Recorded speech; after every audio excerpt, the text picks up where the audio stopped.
What's up, Visionaries? It's been a long time since I've updated you all on what the market is doing. Since the last time I possibly updated you in this community, the market was about 50% higher, would you say? And I want to take some time to tell you guys to take a deep breath. There's tons of opportunities in the market. Now, I know that many people only see the cryptocurrency market and other markets like the stock market going down. Now, there's currently several reasons why the market's going down. And I want to start by saying I am not going to be that person who is going to use polarizing headlines in order to trigger you emotionally to engage with me, right? That'll be both on social media or anywhere else. One of the many reasons the market is going down is from a macroeconomic standpoint. Now, many of you may have joined into this market because President Donald Trump showed up at the Bitcoin conference and was telling you that he was going to make the USA the Bitcoin capital of the world. Now, the thing about this is that Bitcoin is decentralized. Now, whether we are the largest holders of that could be true or not. But the appeal of Bitcoin, even if our president says that, that is something that me, as someone who's been in the space for 7 years, I know that that is just marketing tactics. The reason why I say this is because Bitcoin was created to be permissionless, borderless, and censorship resistant. Now, one of the most important things that I believe that you should consider when investing in cryptocurrency is to understand the reason why you are investing in the technology to begin with. Now, this has an array of things that you could understand. Like, what does Bitcoin do? As I just previously mentioned, is permissionless, borderless, and censorship resistant. What does borderless mean? Borderless means that it's not just exclusive to the United States. It is a global financial network that is decentralized, that no one controls it. Code is law. What does permissionless mean?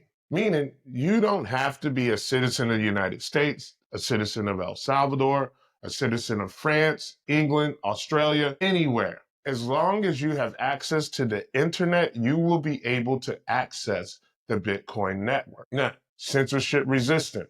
One of my favorite things that I always try to say is, how can Bitcoin prove that it's censorship resistant? I use the Russia and Ukraine war as proof of this concept.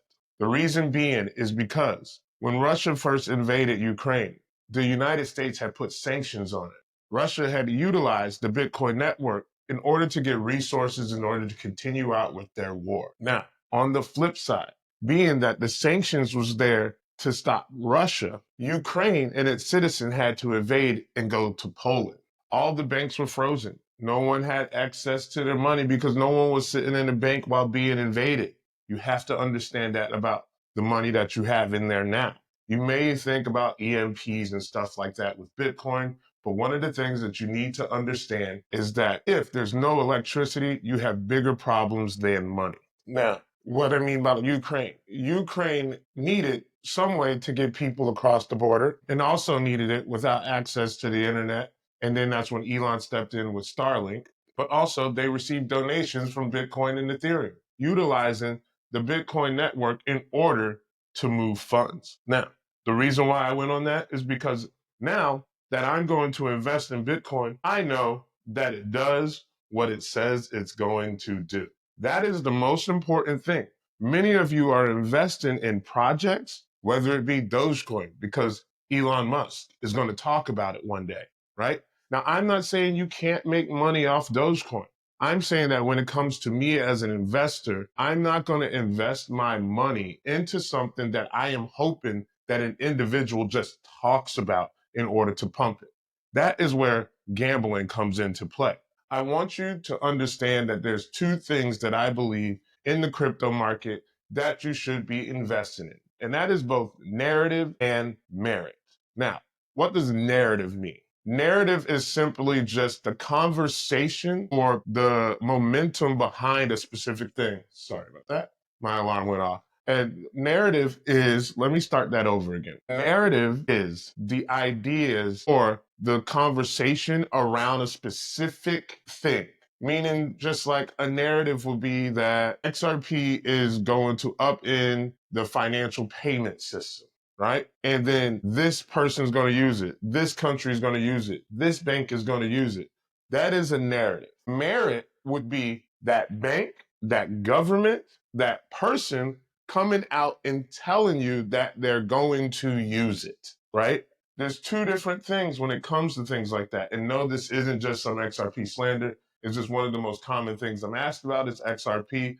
And so I want to use that to understand because it also works for Ethereum, Bitcoin, Chainlink is one of my favorites, Avalanche. They all work the same way. Now, the reason why narrative is important though, because when it comes to business and money, marketing is everything. I don't want you to just throw out narrative like it doesn't matter. It's very important. As you can see, you can make money off narrative alone. Hence why you hear things like the Trump pump.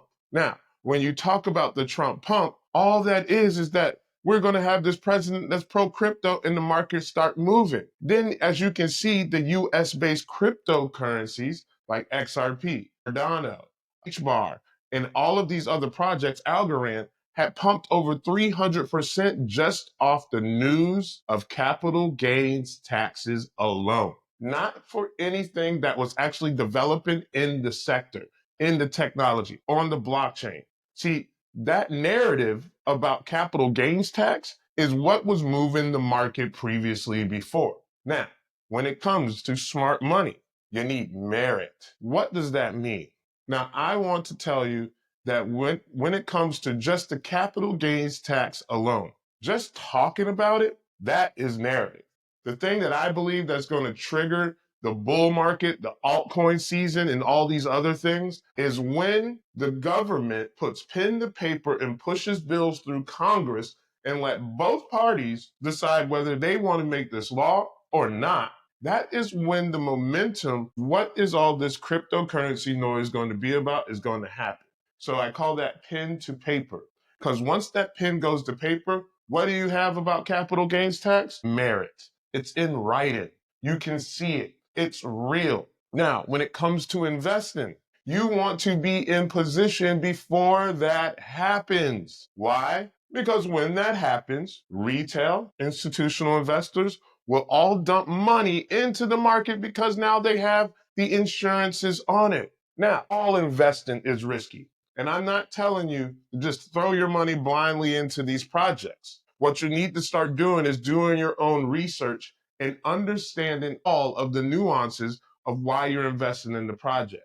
I am super bullish on Chainlink because I've been in crypto for 7 years, and the first narrative that I was bullish on was decentralized finance. Why? Because I always believed banks were corrupt, which is part of the reason why I'm not a big fan of XRP. They wanted to work with the banks. Me, I got into this to be my own bank. Now, I'm not saying that you can't make money or that XRP isn't the greatest cryptocurrency in the world. What I am trying to tell you is it doesn't align with what my vision is on investing in crypto. And now, I could be wrong. And this is something else that's really important. And it's going to be one of the final takeaways that I want you all to have. You have to understand that you can't win them all. You have to be comfortable with watching something win while you're waiting for your thing to win. There is over, if I can see, I have this up on here. There is approximately over 3 million cryptocurrencies now. And when you look at something like that, there's actually 13 million. 13 million cryptocurrencies. Now, many people think that there's no opportunity to make money because there's 13 million of it. You can go to your grocery store and walk down the bread aisle, and the bread that you buy and the one that most people buy is the one that wins. It's the same with cryptocurrency. You can make all of these meme coins and all of these AI driven narrative stuff, but the ones that have narrative and merit are going to be the winners of this space. And so I leave this with you guys is that you have to understand that you're not going to win them all. You're going to have to make a decision on which ones are you going to bet on.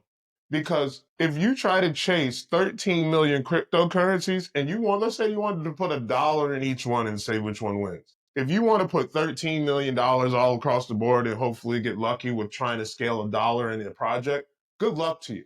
That is gambling. Now, if you want to build a profitable portfolio, that's why you should look into my Crypto Barbell Strategy, where I teach you how to understand leveraging the size of the market cap to see the stability, which is similar to, actually, it's not just similar, it's just the crypto version of Nassim Nicholas Taleb's Barbell Strategy, is where he leverages stocks and bonds and gives you a percentage of it. What I took is the coins that I believe that are the most stable in cryptocurrency, the ones that are like the middle of the field, but still equally as volatile, and then the ones that you can hit a home run on. And what you do is you put 60 to 7% in the stable ones, 10 to 15% in the middle of the field, which I call tier 2, and then you put 10 to 15% in tier 1. And the reason being for that, because if the ones that are in the home run field are supposed to do what they're supposed to do, they will still perform well enough for you to make money while keeping the bulk of your money, because there is nothing worse in cryptocurrency than losing all your money. Well, guys, if you like this type of content, be sure to hit like, subscribe, and leave a comment in below and let me know what you guys' thoughts. And then in the bottom of it, you can join my Visionary Village community, where now I am going to go live once a month, where we have strategy calls, and you'll be able to ask me any questions about the market. Stay update and current with it, and it'll be down in the description below, guys. And if you're watching this video inside the village, please let me know what video I should make next, guys. And I look forward to seeing you guys again.